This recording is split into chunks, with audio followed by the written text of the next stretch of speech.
के लिए चुना गया है कॉन्टेस्ट करने के लिए। मैं वाईएसआर कांग्रेस पार्टी का मिस्टर जगन मोहन रेड्डी का शुक्रिया अदा करता हूं और साथ ही साथ आवाम का भी शुक्रिया अदा करता हूं जिन्होंने मुझे ये मौका दिया है। और ज़हीराबाद कॉन्स्टिट्यूंसी में पिछले 10 साल से मेरा जाना आना है और मेरा रहना भी ज़हीराबाद कॉन्स्टिट्यूंसी में है।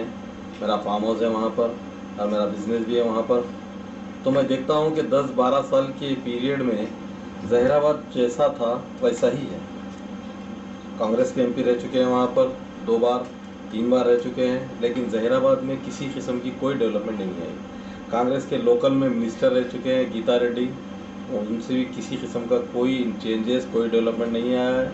पब्लिक का तो ये कहना है कि जिस वक्त सुरेश शेट्टर साहब जी कांग्रेस से कॉन्टेस्ट किए थे एमपी के लिए, उस वक्त जो कॉन्स्टिट्यूंसी में आए थे बांसवाड़े में, एल्लारेड्डी में, जुग्गल में, अंदोल में, नारायणखेड़ में, कामारेड्डी में, ज़हीराबाद में, बस उस वक्त जो दौरा किए थे उसके बाद फिर अब वापस आज जब इलेक्शन की मौसम चल रहा तो फिर वापस इलेक्शन के मौसम में फिर दौरा करने के लिए गए हैं। तो पब्लिक बहुत नाराज़ है सुरेश शेट्टर साहब से और मैं ये पब्लिक को ये ताक़ुन और यकीन दिलाना चाहता हूँ कि अगर वाईएसआर कांग्रेस पार्टी को मेंबर ऑफ पार्लियामेंट से अगर आप चुन के लाएंगे तो आपकी आवाज़ मेंबर ऑफ पार्लियामेंट लेके दिल्ली तक पहुँचेगा।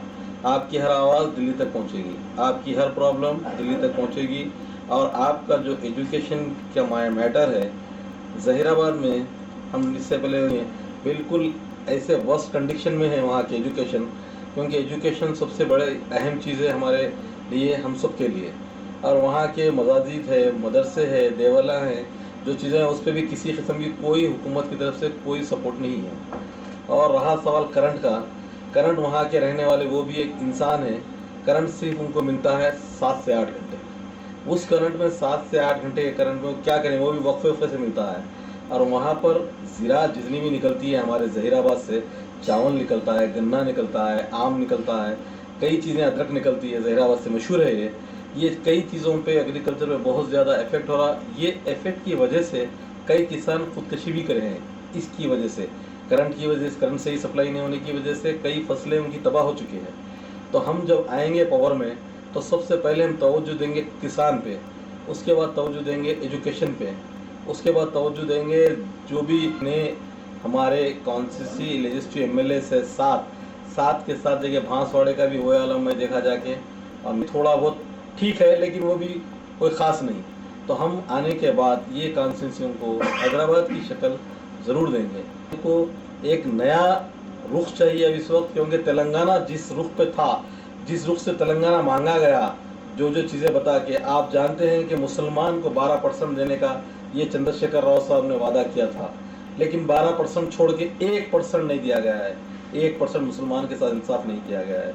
फिर चंद्रशेखर टीआरएस को अपने आप को कहते हैं तेलंगाना, असल तेलंगाना तो हम बताएंगे आने के बाद। तेलंगाना को जय तेलंगाना में बदल के हम बताएंगे तेलंगाना को, तेलंगाना में जो चीज़ें हैं, जो चीज़ों की कमी है, वो चीज़ों को डेवलप करके हम दिखाएंगे तेलंगाना को। साहब लोग मुस्लिम सीट्स देते बोले थे, मुस्लिम सीट्स में खाली एक ही सीट का ऐलान करे साहब अब तक टीआरएस वाले, तो आपका इस पर क्या रद्द-ओ-अमल रहेंगे? वही तो बता रहा हूँ मैं आपको, उन्होंने जो बोले थे 12% बोले थे, उस हिसाब से मेरे हिसाब से मैं देखा तो 15 से 16 सीट एमएलए के देना चाहिए था, 2 से 3 सीट एमपी देना चाहिए था।